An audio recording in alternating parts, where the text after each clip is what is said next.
안녕하세요. 박준입니다. 오늘은 그 뉴욕의 고급 호텔 브랜드들이 레지던스 형태로 시장에서 분양을 하고 있는데 그 인기가 좀 심상치가 않아요. 그래서 그 내용을 좀 살펴보려고 저희가 오늘 마침 또 촬영도 여기 있는 리츠칼튼 호텔에 나와서 촬영을 하고 있는데 그 여기가 노매드예요. 이 맨하튼의 코리아타운하고 불과 한 2블럭 떨어져 있는 곳인데 여기 리츠칼튼도 작년에 분양을 했는데 이 상층부에 16개 유닛을 레지던스 형태로 분양을 했고요. 그리고 또 최근에는 이 만다린 오리엔탈 호텔에서 55가 5번 애비뉴에 한 40층 규모의 65개 실 정도의 콘도를 레지던스 형태로 분양을 하기 시작했어요. 이 역시 좀 좋은 반응을 얻고 있는데요. 저희가 오늘 좀 그 내용들에 대해서 한번 이야기를 해보겠습니다. 이런 레지던스들은 이 세컨하우스를 필요로 하는 수요자들을 맞춘 형태예요. 그러니까 1년에 3-4번, 뭐 2-3달 정도 뉴욕에 와서 거주하시는 분들이 이런 맨하튼의 호텔, 뭐 여기 리츠칼튼 같은 경우에도 하루 숙박료가 한 $1,300 정도 되는데 이런 높은 숙박료를 지불을 하면서 그 기간을 거주하는 거는 상당히 좀 부담스러울 수밖에 없고요. 그렇다고 또 어떤 콘도를 구입을 해서 임대를 주지 않고 거기에서 거주를 하면서 나머지 비용들을 지불해 나가는 것도 쉽지 않기 때문에 이런 레지던스들은 본인이 머물고 있는 이외의 시간은 임대를 통해서 수익을 만들어 갈 수가 있어요. 그래서 이제 세컨하우스를 원하는 분들의 특화된 그런 상품이다 보시면 될 것 같아요. 요새 특히 젊은 분들이나 뭐 최근에는 모 건설사에서도 이곳에 어떤 사업을 추구하기 위해서 빌딩을 구입하시거나 아니면 스타트업을 하시는 혹은 대기업들도 이곳에 오셔서 임직원들이나 대표분들이 공간이 필요하잖아요. 그래서 그들도 오히려 이제 프라임 지역에 좋은 콘도를 매입을 하셔서 개인들은 세컨하우스 아니면 회사 같은 경우는 약간 사택 같은 개념으로 구입을 하고 계시는 것 같아요. 뭐 제가 기억하는 것만 해도 지난 3-4개월 동안 이쪽에 맨하탄에 그런 개념의 주거시설을 매입을 하신 걸로 알고 있습니다. 이곳 리츠칼튼 같은 경우에는 이 전체 한 400개 가까운 객실의 최상층부죠. 여기 이제 44층 정도 되는데 최상층부 4-5개 층을 16개의 펜트하우스 형태로 만들었고 그 16개의 유닛만 분양을 했어요. 그러다 보니까 이런 호텔의 레귤레이션이 적용이 돼서 1년에 120일만 거주를 할 수 있고요. 또 호텔이기 때문에 그 120일 이후의 기간, 120일 이외의 기간 동안에는 호텔이 이제 객실 판매 형태로 임대를 하고요. 그 수익에 대해서는 소유주와 함께 나누는 구조로 되어 있다 보니까 이제 본인이 거주하지 않는 기간에 발생하는 수익에 대해서 어느 정도 발생시킬 수 있는 구조이고요. 맨다린 오리엔탈 같은 경우에는 30층이 안 돼요. 30층이 안 되고 65개 유닛으로 되어 있는데 거기는 호텔의 모든 서비스를 제공을 하지만 호텔은 아니고 콘도미니엄 형태로 분양이 되고요. 데니얼 블러드라는 미슐린 스타 셰프가 거기에 이제 그 레지던스만을 위한 식당을 운영을 하고 있고 그 식당에서 룸 서비스까지 다 제공이 가능한 걸로 되어 있어요. 다만 콘도미니엄이기 때문에 여기는 120일이라든지 뭐 이런 거주 기간에 제한이 없어요. 제한이 없고 또 한 달 이상에만 해당을 하지만 이 소유자의 마음대로 자기가 임대를 해서 거기에 나온 임대 수익은 수요자가 가져갈 수 있는 그런 구조로 되어 있습니다.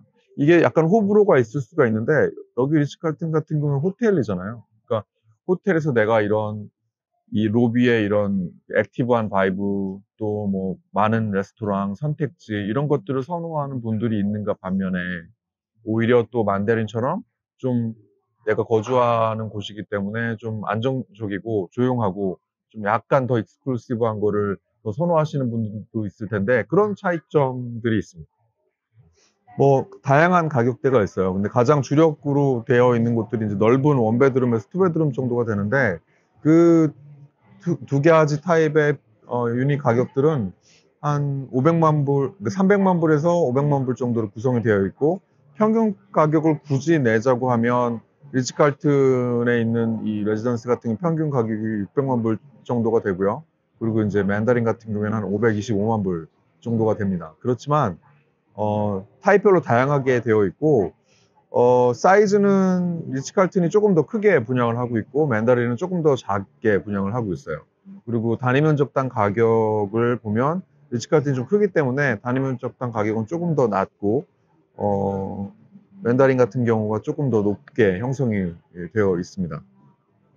장기적인 관점에서 어떤 안정적인 임대 수익을 추구하는 투자자분들께서는 이런 레지던스는 당연히 선택지가 아니겠죠. 뭐 저희가 직접 확인한 바로는 맨다린 같은 경우에 640만 불 정도로 분양이 된 이 투베드룸 유닛이 한 월세가 4만 3천 불에서 5천 불 사이로 임대가 된 것을 확인을 했어요. 이는 그 같은 지역의 같은 스펙을 가진 콘도들에 비교하면 약 한 2배 정도 되는 수치예요. 뭐 비슷한 사이즈의 투베드룸이 저희가 봤을 때는 2만 4, 5천 불 정도의 임대가 되고 있으니까. 그렇지만 단기 임대 위주로 발생하는 공실, 그리고 공실이 발생하는 동안의 유닛을 또 메인테인을 해야 되고, 뭐 그런 여러 가지 부대 비용들을 합치면 당연히 이 콘도에 투자를 해서 그런 안정적인 임대 수익을 누리는 게 맞죠. 그렇지만 아까도 말씀드린 것처럼 여기는 세컨하우스를 원하는 수요자들 대상으로 분양이 되는 곳이기 때문에 그분들 같은 경우는 본인이 거주하지 않는 기간 동안 임대를 놓아서 임대 수익을 발생시키고, 그걸로 인해 본인들이 내야 되는 부동산 세금, 또 각종 뭐 커먼 차지, 메인테넌스 이런 걸 지불하실 수가 있으니까, 그런 부분에서는 그렇게 비교를 해보시면 될 것 같아요. 이게 여기 리츠칼튼 같은 경우에는 호텔 위에 있잖아요. 그러니까 또 이 전체 빌딩이 44개층에 400개가 넘는 객실이 있는 이 호텔이 플래그를 내리지 않는 이상 이 위에 상층부에 있는 레지던스가 리츠칼튼하고 같이 간다라는 거는 뭐 크게 의심해 볼 수가 없을 것 같고요. 다만 맨더린 같은 경우에는 콘도미니엄의 레지던스 서비스를 맨다린에서 제공하는 형태이기 때문에 20년 정도로 라이센스 계약이 되어 있을 거예요. 그래서 그 이후에는 맨더린이 계속 레지던스 서비스를 제공할지 안 할지는 그런 콘도 보드에서 뭐 여러 가지 상황을 보고 결정하겠죠. 그런 걸 봤을 때는 이제 불확실성이 맨다린이 좀 있는 부분이 있지만, 위치적으로 보면 여기는 이제 노매드라고 신규로 막 이렇게 활성화되고 있는 지역이고, 뭐 맨다린이 있는 55가 5번 에비뉴는 그 빌딩 자체가 이제 구찌가 본사로 쓰던 빌딩 오피스를 이런 레지던셜로 컨버팅을 해서 만든 곳이기 때문에 위치가 엄청 비교할 수 없을 정도로 뛰어나죠. 그런 입지적인 부분도 좀 봤을 때는 이 리츠칼튼과 맨다린을 비교해 볼 수 있는 요소들이 꽤 여러 개가 있는 것 같습니다. 그래서 오늘은 저희가 이 맨하튼에서 분양 또 판매되고 있는 높은 인기를 보여주고 있는 레지던스에 대해서 이야기를 해봤는데요. 앞으로도 이 세컨하우스에 대한 수요가 계속 늘어날 것으로 보여지기 때문에 이런 아주 뭐 특별한 호텔 레지던스 형태뿐만 아니라도 다른 종류의 세컨하우스에 대한 개념을 가지고 있는 상품이 나오면 그런 부분도 저희가 또 한번 짚어보고 가보도록 하겠습니다. 감사합니다.